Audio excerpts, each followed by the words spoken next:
Hello दोस्तों, अस्सलाम वालेकुम। Welcome to Urdu media. मज़ीद अच्छी और मालूमाती वीडियोस देखने के लिए हमारा चैनल ज़रूर सब्सक्राइब करें। शुक्रिया। हर खाने के बाद मीठा खाने को दिल क्यों चाहता है और क्या मीठा खाना चाहिए? इंतहाई मुफीद मालूमात जो आपकी ज़िंदगी बदल दे।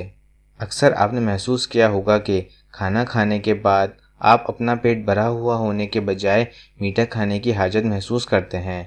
माहिरीन ने इस बात के मुताद्दिद जवाब दिए हैं। कुछ माहिरीन ग़िज़ा का कहना है कि बचपन ही से इंसान की तरबियत इस तरह होती है कि हर खाने के बाद कोई मीठी चीज़ खाई जाए, जिसकी वजह से इंसान की ये आदत बन जाती है कि वो खाना खाने के बाद मीठा खाता है। जबकि कुछ घरों में ये रिवायत होती है कि खाने के बाद मीठे से लुत्फ़ अंदोज़ हुआ जाता है। कुछ माहिरीन का कहना है कि इंसानी दिमाग चाहता है कि खाने के बाद इसे किसी मीठी चीज़ से लुत्फ़ अंदोज़ करवाया जाए।